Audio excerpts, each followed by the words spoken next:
ሰላም ጤና ይስጥልኝ የተከበራችሁ የልወዞዞ በግሬ ቻናል ተከታታዮችና ቤተሰቦች እንደምን አላችሁ እንደምን ሰነበታችሁ አረ እንደምን ከረማችሁ እያልኩ እንደንቁ የከበረ ሰላምታዬን የማቀርብላችሁ ወንድማችሁ ካፊያው ዘመህር ነኝ።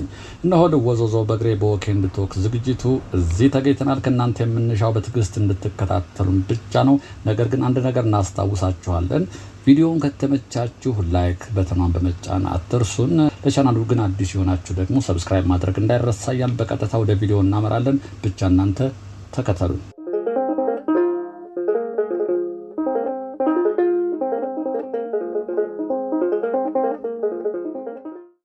ክብራትና ክብራን የልወዞዞ በግሬ ተከታታዮች እንግዲህ የት ነን ብዬ አልጠይቃችሁም። ምክንያቱም ፊት ለፊት ምስሉ የሚያሳያችሁ አድዋ 00 ሙዚየሙ ፊት ለፊት ወደ ታች ወደ ቸርችል የሚወስደው መንገድ ላይ ነው።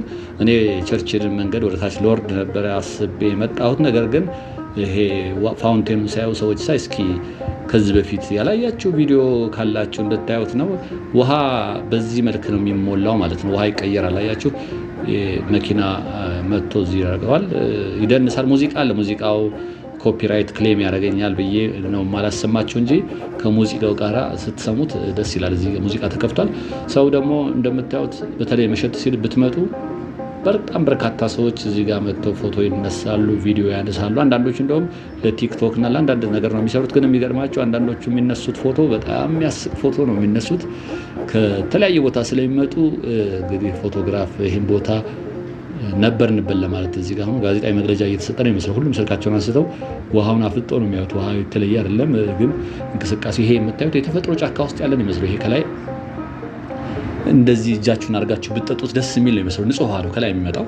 ላይ ሰዎች አሉ። በነገራችን ላይ አወራረዱ ደስ አይልም። ይሄ ድንጋዩ ራሱ እንዴት እንደተሰራ እንግዲህ በጣም የሚገርም ነው። የተፈጥሮ ድንጋይ ተራራ ላይ ወደ ገጠር እንግዲህ ሄዳችሁ የምታውቁ በዚህ መልክ እንግዲህ ልታዩ ትችላላችሁ። ይሄን ያህል ባይሆንም የተወሰነ ድንጋይ እንዲህ ተራራ ላይ ተለጥፎ ልታዩ ትችላላችሁ። በቃ ይሄ ናቹራል ነው የሚመስለው እንጂ ሰው ሰራሽ አይመስልም። ከስሩ ደግሞ ይሄ የሚጨፍረው ውሃ ቆይ ያሳያችኋለሁ።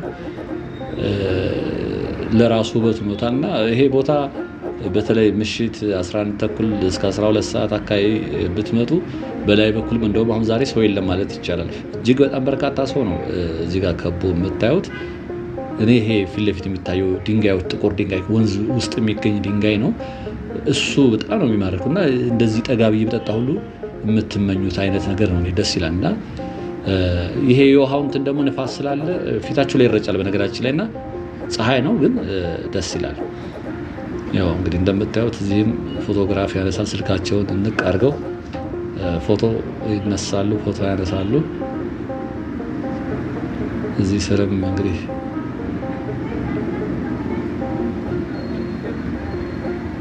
እንዳልኳችሁ በሙዚቃው ስልት ነው የሚሄደው።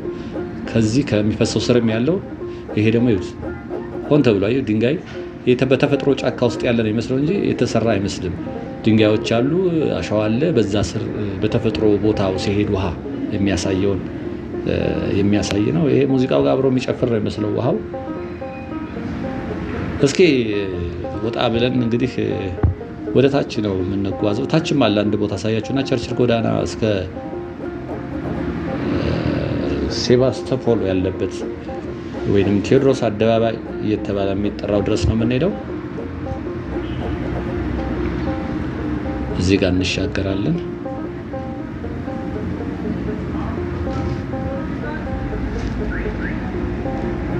ታይ እቺ ልጅ በጣም ፈጠነች። እሱ ጋር የሚያዝ ነው። ይሄም ፊት ለፊት የምታዩትም ይሄ በር የሚመስለው ነገር ይገርማል። እንግዲህ ለኛ ሀገር ከዚህ ቀደም ስላላየን ይሄ አዲስ ነው ለኛ። አሁን ምናልባት ውጭ ያላችሁ እንደዚህ አይነት ነገር ተራ ነገር ሊሆን ይችላል። እዚህ ግን በጣም ነው የሚገርመው። ሰርኩሌት አድርጎ ውሃው በዚህ መልክ አሁን ይሄ በር ነው የሚመስለው። ውሃው እንደምታዩት ነው። ከስርም ያለው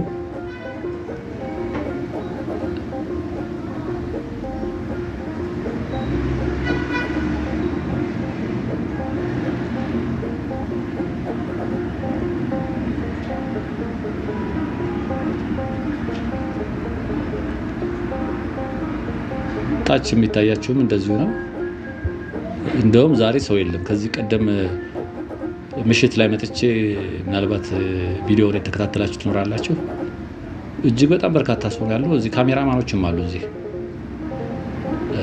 የስራ ምንጩ ናቸዋል። እዚህ ፎቶግራፊ ያነሳሉ።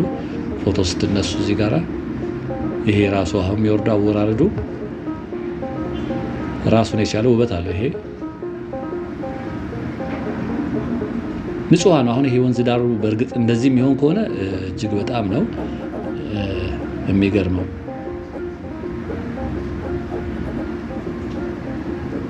በዚህ መልክ ንጹህ ሆኖ የሚወርድ ከሆነ ወንዝ ዳር ላይ ተቀምጦ ውሃውን ማየት ራሱ ይሄ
ዊንስተን ቸርችል እንግዲህ በ1874 በእንግሊዝ ነው የተወለደው። ታላቅ ፖለቲከኛ እንደሆነ የሚታወቃል። የጦር ጀብዱ ጸሐፊና አብሮ ስሙ ጋር የሚነሱ ናቸው። በታሪክ የተለየው እንግዲህ ስለ ሁለተኛው ዓለም ጦርነት ሲነሳ አብሮ ስሙ ይነሳል።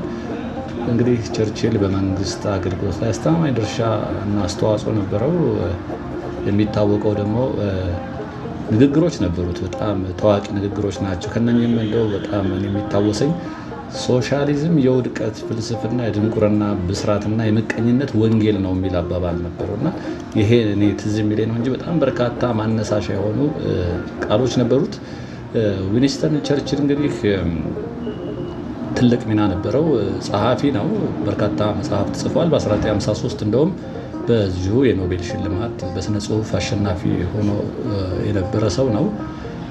ቸርችል እንግዲህ በታላቅ ቤተሰብ ውስጥ እንደተወለደ ይታወቃል። እናቱ ደግሞ አሜሪካዊት እንደነበረች ታሪክ ላይ ተቀምጦ ተመዝግቧል። በተለይ በትምህርት ዘመኑ በቃ አስተዋይ የሚባል ወይም ጎበዝ ተማሪ የሚባል አልነበረም። ነገር ግን መጽሐፍትና በተለይ ታሪኮችን የመመርመር ልዩ እና ትልቅ ፍቅር ነበረው። ይህ ይመስለኛል እንግዲህ ይህ ለመጽሐፍትና ለታሪክ ያለው ፍቅር ነው ወደኋላ ላይ በርካታ መጽሐፍትን እንዲጽፍና የኖቤል ተሸላሚ እንዲሆን ያደረገው። እንግዲህ ከትምህርቱ በኋላ በብሪታንያ ጦር አገልግሎት ገብቶ በሰዎች ብዙ ቦታዎችን የጦርነት ልምድ ያገኘ ነው። እነሱ እንግዲህ የሚያስታውሱት በሳይድኖን፣ በኢኒያ፣ በደቡብ አፍሪካ በዚህ ጊዜ እንግዲህ ስለተገኙ ተሞክሮች በመጽሐፍ የስሙ የመጀመሪያ ስብስብ አድርጎ ጽፏቸዋል። ቸርችል በ1900 ወደ ፖለቲካ ገብቶ የፓርላማ አባል እንደሆነ ነው ታሪክ መዝግቦ ያስቀመጠው። እንግዲህ እጅግ በብዙ የመንግስት ቦታዎች አገልግሎቱን ሰጥቷል። የቢሮ ጉዳይ ሚኒስትር፣ የጦር ኃይል ሚኒስትር፣ የእንግሊዝ ባህር ኃይል ሚኒስትር ሆኖ በእንግሊዝ ውስጥ አገልግሏል። በተለይ በሁለተኛው ዓለም ጦርነት የጠቅላይ ሚኒስትርነትን ቦታ ነበር የያዘው። በ1940 ጀምሮ ቸርችል የብሪታንያ ጠቅላይ ሚኒስትር ሆኖ አገልግሏል። በተለይ ደግሞ በኃይለኛ የመንፈስ መነሳሳት ንግግሮች ብሪታንያን በጊዜ ለመምራት ታላቅ ተጽዕኖ ያደረገ ሰው ነው። በታሪክ ውስጥ በጣም የሚታወቀው ዊ ሻል ነቨር ሰረንደር ተብሎ በሚለው ንግግሩ ነው። በ1945 መጨረሻ ተሸንፎ ቢወጣም ቸርችል በ1951 ዳግመኛ ጠቅላይ ሚኒስትር ሆኗል። በተለይም ደግሞ በዓለም ስርዓት ውስጥ ስለ አዲስ ብሎክ ጦርነት ኮልድ ዋር እየተባለ የሚጠራው ሂደት አስቀድሞ መጠንቀቁ ይታወቃል። ቸርችል ብዙ ጊዜ ታሪካዊ መጽሐፍ ጽፏል። ራሱና የብሪታንያን ታሪክ እጅግ ጠቃሚና እውቀት የተሞላ ስራ ሰርቷል ተብሎ ኖቤል ተሸላሚ ሆኗል። ቸርችል እንግዲህ ከፖለቲካ ወደ ኋላ ተመልሶ